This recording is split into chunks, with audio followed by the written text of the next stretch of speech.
Welcome to the office. Let's talk. So, if you've been applying for architecture jobs and hearing nothing back, no interviews, no replies, or you keep getting close but not quite making it, you're not alone. I've been on both sides of the table. I've been the one refreshing my email, wondering if the firm even looked at my portfolio, and now I'm the one reviewing portfolios, trying to decide who to bring in. So today, let's talk about why you might not be getting hired and what you can actually do about it. So your portfolio, it's not just a scrapbook of your projects. It's a communication tool.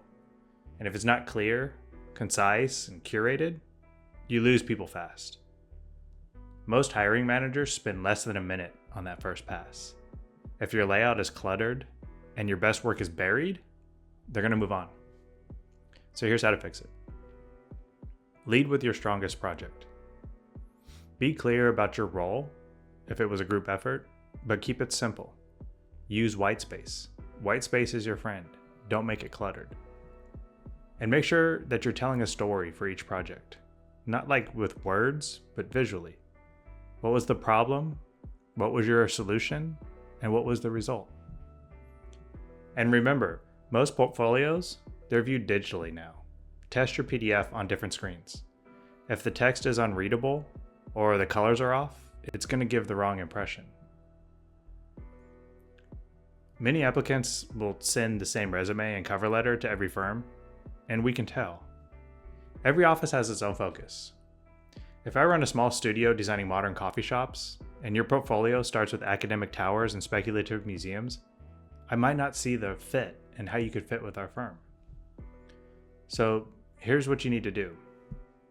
First step, research the firm you're applying to. Treat every firm differently, every application differently.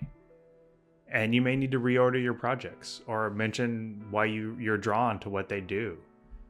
Write a short, intentional email and not a copy-paste paragraph. Even one line that shows genuine interest in their work can set you apart. I can tell easily when somebody's just copying, pasting the same cover letter email to me. I can tell when it's written by ChatGPT. Take the time. Write a personal email that's personalized to the company.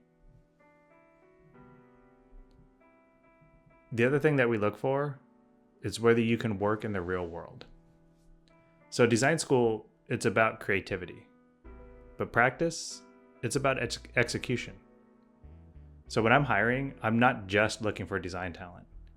I need someone who can step into a project and actually contribute to the project. That could mean drafting, coordination, putting together a full CD set. So in your portfolio, I would recommend include at least one project that looks buildable. It doesn't need to just be renderings. If you have a section in your portfolio that has details or a wall section with actual structure, with actual consideration for lighting placement, for waterproofing, it's going to go a long way. If you've worked professionally, show some real plans or details, even if it's redacted. Zoom in on a detail. What that tells me is you understand the components that go into a building and not just the look of the building. If you haven't worked professionally yet, show one academic project that demonstrates technical understanding. Or if you haven't done that for school, do it now. Try to figure out how you would detail a connection from a beam to a column, and try to detail that. Pretty renders are fine, but I need to know that you understand how buildings go together. Another thing, architecture is deeply collaborative. We have to work with each other, with engineers, with clients, with contractors.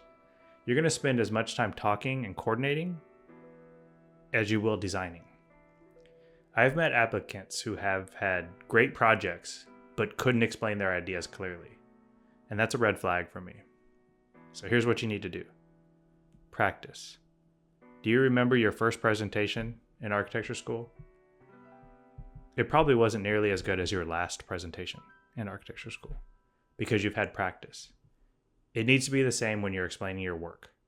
So practice explaining your work out loud. Whether you start out just talking in front of the mirror and you're trying to explain why this project was important. But I would also maybe reach out to people you know and see if you can explain it to them. Maybe you have family members that know nothing about architecture. See if you can explain it simply to them. Because if they can understand it, your potential future boss can understand it. So be able to describe your work, but also be able to take feedback and adapt to that to adjust your conversation. Also mention teamwork, studios, competition, group work, anything you've learned that shows the potential boss that you know how to work with people. Because people, they hire people they want to work with. Skill will get you in the door, but personality is going to keep you there. Another potential problem is maybe you're networking the wrong way. Here's where a lot of people get it wrong. They start cold emailing firms and dropping off resumes unannounced. Don't do that. It usually doesn't help. Instead, build relationships over time. Get to know people in your local community. Go to AIA events, lectures, or student professional mixers. If you're a student, talk to your professors about who's hiring. If you already know someone working at a firm, ask them for advice. Not a job, just advice. Over time, people will remember you as someone who shows up, who listens and contributes. And that's how the opportunities usually start. Networking isn't about chasing jobs. It's about joining the conversation so that you now have a warm introduction. Cold calling and emailing very rarely works. But if I get an email from somebody I know that says, hey, I just talked to this student that's looking for a job, would you be willing to talk to them? That goes a long way, and I may actually follow up with that. Another thing I see is you're not showing growth. Firms don't expect perfection, but they do look for people who are improving. If your portfolio looks the same year after year, your projects haven't really changed, and they don't reflect you progressing and improving, that raises some questions. So make sure you're updating your portfolio regularly, even if you're still in school. Every semester should be an update. Show your process, sketches, early models, before and after comparisons. If you've learned a new software or took on more responsibility in a project, highlight that. You want to show momentum, that you're getting sharper, faster, more confident with every step. And finally, sometimes it's not you. Firms go through hiring waves. Sometimes they just don't have room, or the project you would have been perfect for didn't get funded. It's very hard on our end to try to staff appropriately when there's lots of fluctuations in the economy. Maybe we're getting projects that are potential projects, but they just haven't landed yet because the funding hasn't come in place. Or we got a project that got started, but got put on hold, or it's stuck in permitting, so it's taking a long time. That may mean we need to hold off on hiring for a little bit. Or maybe a project lands that we didn't expect to come in this quickly and we need to ramp up quickly. So that's not a reflection on the potential employees. That's a reflection on what the economy is doing and how our project load factors into whether we hire or not. So if you're not getting hired, just keep refining your work, keep learning, and stay patient. When the timing lines up with your preparation, they will go fast. Remember, you're not invisible, you're just early. Every rejection gives you more information. Use it, adjust, improvise, make your portfolio better every year.